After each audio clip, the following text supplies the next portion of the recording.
Kawalong istasyon na. Kawalong istasyon na tayo. Ang mga kababaihan ng Jerusalem, sinasamba ka namin at pinasasalamatan, Panginoong Heso Kristo. Pagpagitan ng iyong mahal na krus, iniligtas mo ang sarili. Kabilang ang mga babaeng nananagoy at nananambitan dahil sa Kanya, nilingon sila ni Jesus at sinabi sa Kanya, mga kababaihan ng Jerusalem, Tayong tumangis para sa mundo, naway ang ating pagtangis ay magbunga ng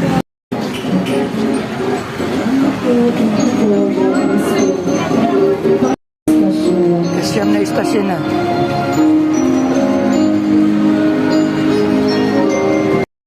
sinasama ka natin at pinasasalamatan ng Panginoon Kristo. Sapagkat sa pamamagitan ng iyong mahal na krus at muling pagkabuhay, iniligtas mo ang sanlay dito. Pagkasala sa Evangelyo ayon kay San Lucas. Papuri sa iyo, Panginoon. Nang Diyos, nakipinako parang isang kriminal. Si Jesus na gumagawa ng kabutihan, nagpapagaling ng may sakit, nagturo ng pagpapagaling.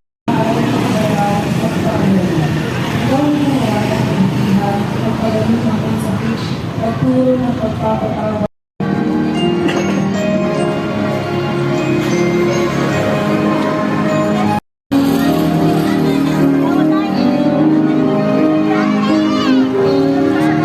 Labing isa na.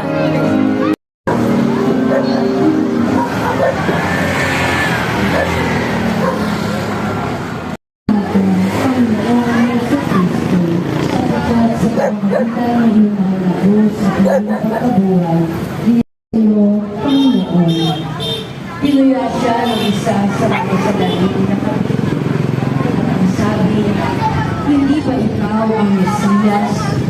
Iligtas mo ang iyong sarili, pati na kami. Ngunit pinagsabihan siya ng kanyang kasama, hindi ka ba natatakot sa Diyos? Ikaw may nalisa tulad niya. Matuwid lamang na tayo'y parusahan ng ganito dahil sa ating mga ginawa. Ngunit ang tanong, ngunit ang taong Nakapagawa ng mali sa atin. Totoo, madalas ang hirap ang pagkawan, lalo na kung mawawalan ang nagawa sa ibang tao sa atin. Nangangailangan tayo ng Panginoon na maging mapagpapalawan, na mahalin ang ating mga pangalan, na ipagdasal ang mga humusga sa atin. Panginoon, nakikita namin ang nagawang naman ng magnanakaw na nagsisikat na abutin bilang kanyang huling pag-asa. Nakikita namin ang kanyang kamay na nagsisikat na abutin siya sa isang mga bagay pagbiyak. Subalit ang mga pangka ay pumipig. Yes po. at darapon ako tayo sa kalabing Labing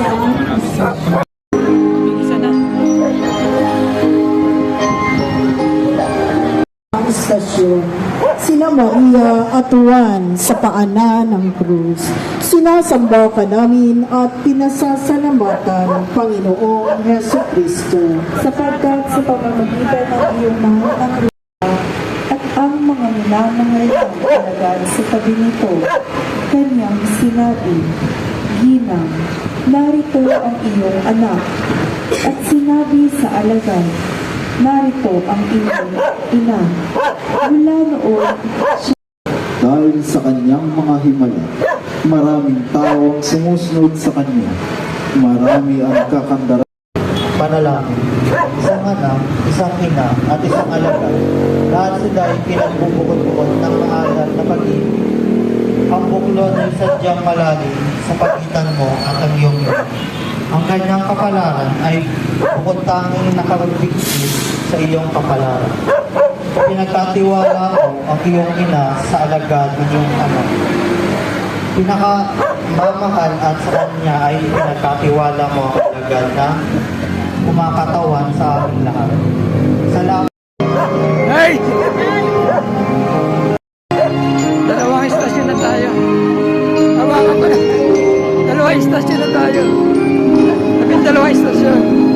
pinasasalamatan, Panginoong Heso Kristo. Sapagkat sa pamamagitan ng iyong mahal na krus at muling pagkabuhay, iniligtas mo ang sandaigdigan. Pagbasa mula sa Ebanghelyo ay nilalito ang isang espongha, iginapit sa sanga ng isopo at itiniit sa kanyang bibig. Nang masiksik ni Jesus ang ala ay kanyang sinabi, naganap na.